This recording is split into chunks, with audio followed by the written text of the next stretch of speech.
আজকে আমরা ষষ্ঠ শ্রেণী গণিত তোমাদের অনুশীলনী 1.1.1 মানে প্রথম অধ্যায় আমরা 4 এবং 5 এই দুইটা অঙ্ক সমাধান করব। খুবই গুরুত্বপূর্ণ ক্লাস এবং অঙ্কগুলো খুব সহজ আছে। দেখো 4 নম্বরে বলা হয়েছে 9 অঙ্কের বৃহত্তম ও ক্ষুদ্রতম সংখ্যা লেখো। 9 অঙ্কের বৃহত্তম এবং ক্ষুদ্রতম সংখ্যা লেখো। আর এখানে বৃহত্তম মানে হচ্ছে বড় আর ক্ষুদ্রতম মানে হচ্ছে ছোট। ক্ষুদ্র এটা এমনি বোঝা যায় ছোট। তাহলে আমরা 4 নম্বর প্রথমে করি। 4 নম্বর লিখবো, দেখো 9 অঙ্কের 9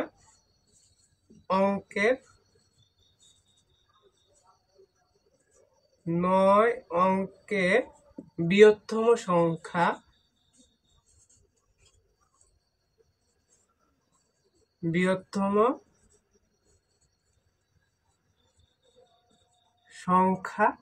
তাহলে যেহেতু বৃহত্তম মানে হচ্ছে বড়, তাহলে আমরা এখানে 9 অঙ্কের বলা হয়েছে এই জন্য 9টা 9 লিখবো। 1টা 2টা 3টা 4টা 5টা 6টা 7টা 8টা 9টা। 9 অঙ্কের বৃহত্তম মানে হচ্ছে 9টা 9। এখন যদি বলতো 5 অঙ্কের বৃহত্তম, তাহলে আমরা 9 5টা লিখতাম। 3 অঙ্কের বলা হলে 3 লিখতাম, 9 3টা লিখতাম আর কি। যদি বলা হইতো 7 অঙ্কের, তাহলে 9 7টা লিখতাম। এভাবে লিখতে হবে।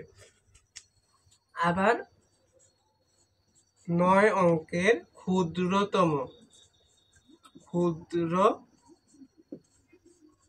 সংখ্যা আমি ডট ডট দিয়ে রাখি, তোমরা লিখলেও লিখতে পারো। দেখো 9 অঙ্কের ক্ষুদ্রতম, তো এখানে যেহেতু 9টা হবে সংখ্যা, তো আমরা প্রথমে 1 লিখব। 1 লিখে ক্ষুদ্র মানে হচ্ছে ছোট, শূন্য হবে সবগুলা। 8টা শূন্য লিখতে হবে, যেহেতু 9টা 1 2 3 4 5 6 7 8। এখন দেখো 9টা সংখ্যা হয় কিনা। 1টা 2টা 3টা 4টা 5 6 7 8 9। 9টা হয়ে গেলে না, 9 অঙ্কের ক্ষুদ্রতম সংখ্যা এভাবে লিখতে হবে। 1 লেখে 8টা শূন্য। এখন যদি বলা হতো 5 অঙ্কের ক্ষুদ্রতম সংখ্যা, তখন আমরা 1 লেখে 4টা শূন্য লিখতাম। যদি বলা হতো 3 অঙ্কের ক্ষুদ্রতম সংখ্যা, তাহলে 1 লেখে 2টা শূন্য, এইভাবে লিখতে হবে। আর বৃহত্তম যতই বলুক, তুমি সবগুলা 9 লিখতে হবে। তো আমাদের 4 নম্বরটা হয়ে গেল না, 4 নম্বর অঙ্কটা হয়ে গেল। এখন আমরা দেখব 5 নম্বরটা। 5 নম্বরে দেখো, একই অঙ্ক মাত্র একবার ব্যবহার করে 7 অঙ্কের বৃহত্তম ও ক্ষুদ্রতম সংখ্যা গঠন করো।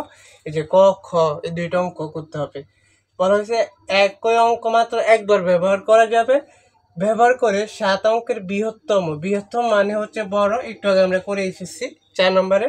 আর ক্ষুদ্রতম মানে হচ্ছে ছোট সংখ্যা গঠন করতে বলা হয়েছে। তো দেখো 5 ক নাম্বারটা 7 অঙ্কের বলা হয়েছে, তাহলে আমরা লিখি 7 অঙ্কের বৃহত্তম সংখ্যা। 7 অঙ্কের বৃহত্তম সংখ্যা।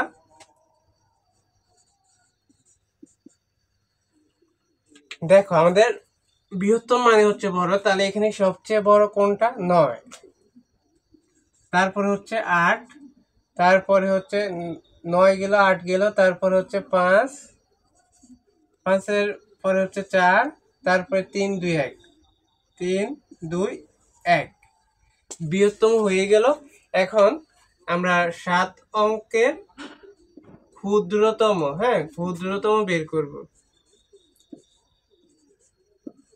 ক্ষুদ্রতম সংখ্যা হবে মানে হচ্ছে ছোটগুলো আগে লিখতে হবে। 1 2 3 4 5 8 9।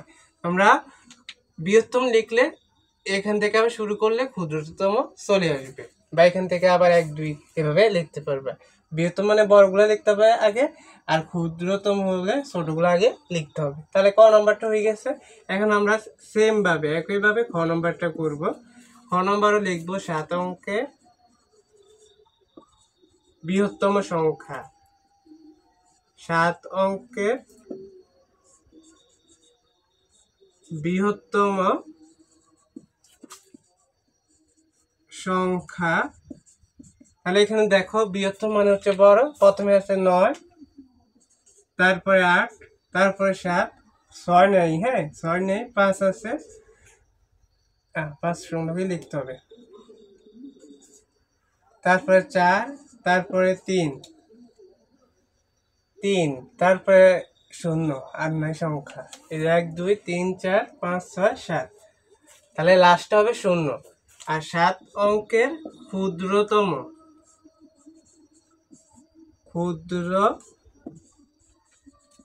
সংখ্যা হবে, এখানে দেখ, এখন আমরা কিন্তু 0 আগে দিতে পারতাম না, ক্ষুদ্রতম ছোট হলেও 3 আগে দিতে হবে, 0 2 নম্বরে আমরা দিব, দ্বিতীয় সংখ্যা লিখব, তারপরে 4, তারপরে 5, তারপরে 7, তারপরে 8, তারপরে 9। 0 আগে দিবে না, 0 প্রথমে এটা লিখে তারপরে দিবে, সবসময় এমন করতে হবে, 0 আগে দেওয়া যাবে না যখন তোমরা ক্ষুদ্রতম লিখবে। হ্যাঁ, তো আশা করি তোমরা এই 4 নম্বর এবং 5 নম্বর অঙ্কগুলো খুব ভালো করে বুঝতে পেরেছো। আমরা পরবর্তী ক্লাসে পরবর্তী অঙ্কগুলো সমাধান করে দিব। ধন্যবাদ সবাইকে, আল্লাহ হাফেজ।